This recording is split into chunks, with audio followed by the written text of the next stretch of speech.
Hey, how's it going? So today we're going to be looking at the MotoEye E6. This is one of the only heads-up display units that can go onto any helmet and is interchangeable between helmets, and comes with a rear camera that you can see behind you and record as a DVR.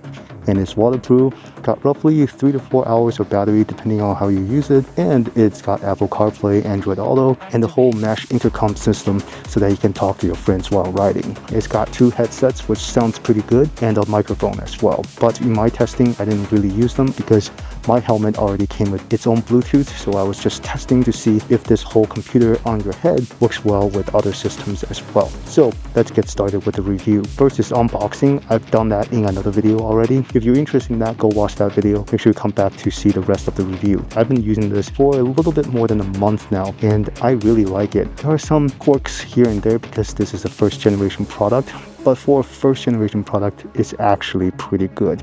The general consensus is that this is pretty expensive, but it's got a lot to offer. The first thing to talk about is the solid build.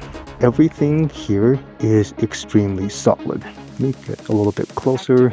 So this, when you're riding, this monitor, it doesn't wiggle up or down. It doesn't jump up or down. It stays extremely well. But if you need to adjust it, you can simply wiggle it up or down in front of you, or away or towards you. And if you're going through bumps, it stays the same. It doesn't move at all. So the build quality, the strength of the headset, it's actually super good. It's actually magnetic too, so that you can move this thing off of your helmet, put it on another helmet, or for whatever reason you want to remove it for now, you can just take it off and then you can snap it back on. So it's super convenient. Everything here, the build quality, it's all metal. Most of it is metal, and then I think the base is a very hard quality plastic, including the back computer. The back computer is well made. Some of the black plastic, you can kind of see roughness to it. It's not as refined, but anywhere it's colored, it does feel very good. When you are holding this device in your hand, it doesn't feel shaky. It doesn't feel like there's a lot of room to bend. It's just a really compact and well-built product, and it's IP66 waterproof, so you don't have to worry about water ingress, and battery lasts about 3 to 4 hours depending on the use. I set the brightness of this heads-up display to 70%. That gives me roughly 3 hours, which is plenty for a whole day of riding for me. But I think for other people, if you do need longer hours of riding, they have an additional battery pack that you can stick on your face to extend the life, something like 8 hours, which is pretty crazy. So I think what can be improved is the back color plate. It came with different colors, but I think they should have used a clip-on system to clip on these colors, because you have to literally put double-sided tape on these things, and it's just super annoying and really finicky to mess with these really small double-sided tape and put them on and rip them off. So once you put on the color, it's pretty much permanent. I just don't want to mess with any other color anymore. So for me, I use black. I think black looks the nicest. I think the red also looks pretty good, depending on your helmet colors. The back plating color system, they should use more of a clip-on system. Otherwise, when I rip off the current color, I don't have any double-sided adhesive anymore, and I need to clean up the current adhesive. It's just super annoying. But then, yeah, pick the color and you're pretty much done with it. So this thing on the back of my head, this camera thing, it has an 8-core CPU, so it's pretty much a smartphone on the back of your head, and it's able to do a lot of things, right? It's able to do mesh intercom, it's able to do Wi-Fi, Bluetooth, and it's pretty much a computer with its own operating system. And of course, you can overlay Apple CarPlay and Android CarPlay on top of that as you're using it, but it's pretty much got its own operating system. I'm interested to see what this company does to update this operating system, because it technically takes an SD card and you can pretty much watch a movie on this thing as you're riding. It's pretty wild. I really want to see what they do with it, and potentially for the next generation, I would like to see a front camera as well, because it has a back camera and records everything in the back. I would like to see a front camera as well, so that I get both front and the rear covered. The other thing I want to talk about is the base clip fit. It comes in a hard plastic that's curved, but for a lot of people's helmets back, it's not curved, and it's just really hard to put adhesives to completely glue the thing to the back of your helmet. It's really hard to completely stick this thing onto the back of your helmet. So what I ended up doing is just use multiple layers of double-sided adhesives. When it's thick enough, the curve no longer appears, and then I just kind of slap on this thing on the back of my helmet. It has worked, but for a product that's $500, you shouldn't be finicking with I guess a mounting plate. I think what they should have done is more flexible material so it's able to stick to any surface type. Alright, so this little heads-up display screen right here, so it uses a 640 by 400 pixel screen. So it's not super high resolution, but it is displayed in a way that's far enough from your face that it's hard to distinguish the amount of pixels. If you're really pixel peeping, you can see the pixels, but for users just to tell where you're going in terms of navigation or to look at what's coming up behind you, it's plenty good enough, and it's plenty bright enough too. I have it hard set to 70% brightness, and even during the day, during a sunny day, it's completely fine. You can see everything extremely clearly. I guess the only part is if you are riding towards the sun and it's near sunset, and if the sun is directly behind the screen, you won't be able to see anything. But you just need to tilt your head to the left or to the right by a few degrees, and then the screen will come back. So in terms of visibility, I would say it's really good and it's really clear. One thing about having pixels make up your rear vision is that when things get far away, when cars are really, really far away, you can tell it's a car, but you can't tell what type of car it is, right? So I think with human vision, even if you look in your rear mirror, you can immediately tell if a cop car is the general shape of a cop car or not. But here, you just see kind of like a blob. You really need for the car to get closer, for enough pixels to make up its general shape in order for you to understand what car is coming up behind you. I think that might be the only downside. That's why I was wondering, that's why I said for the next generation, the pixels should be a little bit denser so that you can tell what cars are coming up from behind you. Alright, so this thing can also be worn with glasses. So as a demonstration, I'm gonna put on my glasses right here.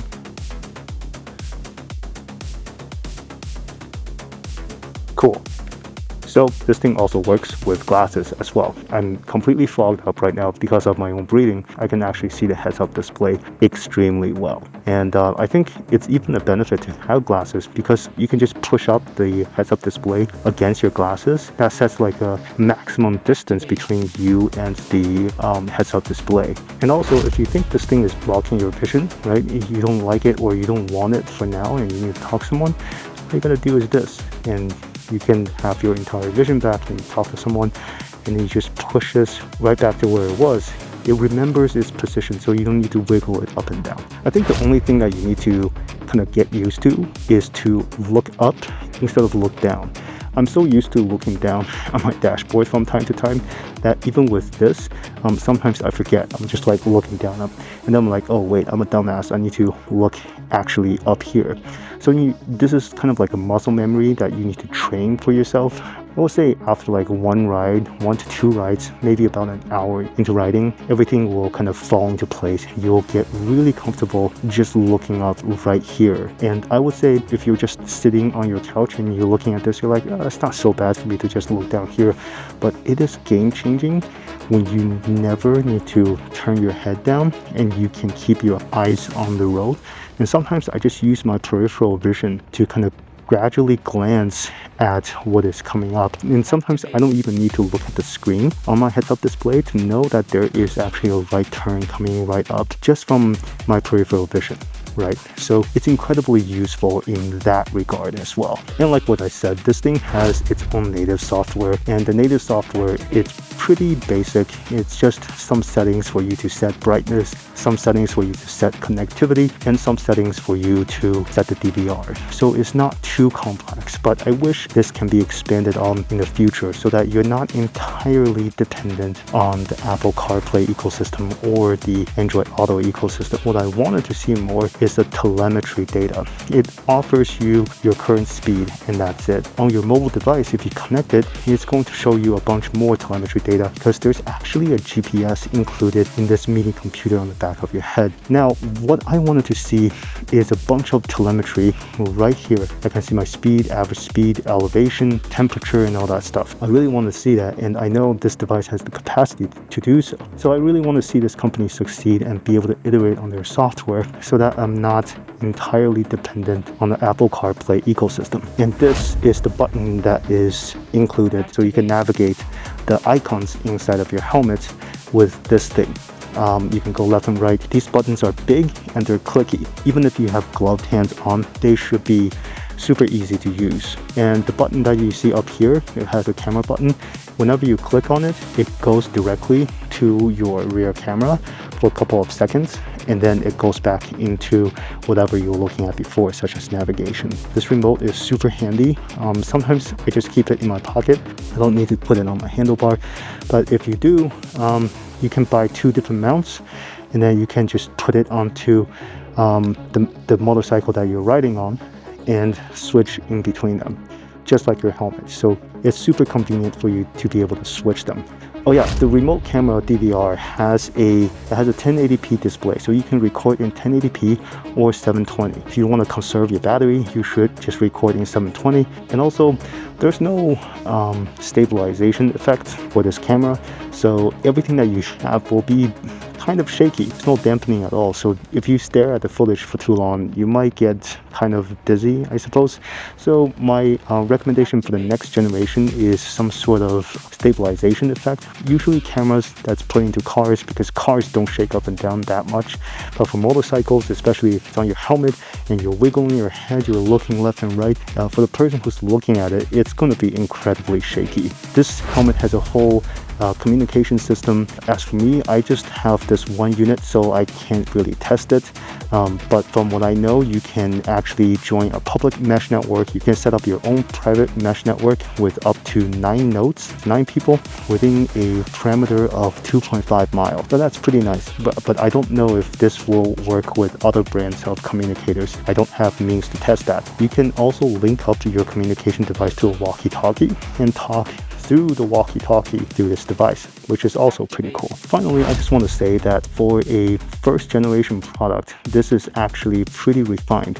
It's got some issues here and there, but it works really, really well if you need a digital way to see what's coming up behind you right over here without looking down as a heads-up display. And also you can see telemetry information such as your current speed on top of your heads-up display. Also you can see navigation information right here on your heads-up display. And very often you don't even need to directly look at the navigation system. You can just use your peripheral vision to see whether if there's a turn coming up or not. It's extremely convenient so that you never have to look down or even take your eyes off the road. And this thing is replaceable, right? You can take this whole thing off and clip it on another helmet in just a couple seconds. So it's incredibly convenient if you have multiple helmets. The battery lasts only 3 to 4 hours depending on how you use it. You can actually add a battery pack onto the side of your helmet to extend it up to 8 to 9 hours. I guess one of the only downsides that I can think of is the price. It is about $450 to $500 for a unit like this. This unit is more expensive than my helmet, but as for me, I ride a dirt bike without rear mirrors, so I think it's incredibly worth it to me. And I also ride other electric vehicles that just by nature don't have rear mirrors, and this thing is going to be super helpful. Your value proposition may vary considering if you have a motorcycle that does have mirrors, but for whatever reason, if you want to go more aero, you want to take off those rear mirrors, this is the answer. And it also records what's behind you coming up. The future is really here. I hope to see the next generation of this product that's much better. I think right now this product is worth it at the price that they're asking for. I've done a lot of research. There are helmets that have this thing integrated so you can't move it around, and those helmets are thousands of dollars. And there are also heads-up displays that you get to mount here. It doesn't have a rear camera system for you to see. If you want a system that has a rear camera, that you can see a live feed of what's coming up behind you, so it eliminates your blind spot. This is the only system on the planet that does that, and I'm actually surprised that they're not charging more for this. After using it for a while, I'm asking myself, would I have purchased this with my own money? I think my answer is yes, but if it's slightly cheaper. I think at $399 to $350, that's the price I would buy it, no questions asked. But at $500, the amount of problems that you have to deal with as a first generation product, I just think it's a little bit steep. But if you really need this is the only cheap solution on the planet right now with a rear camera. You decide whether this is good for you or not. And let me know, sound off down below. Thank you, and I'll see you guys on the next one.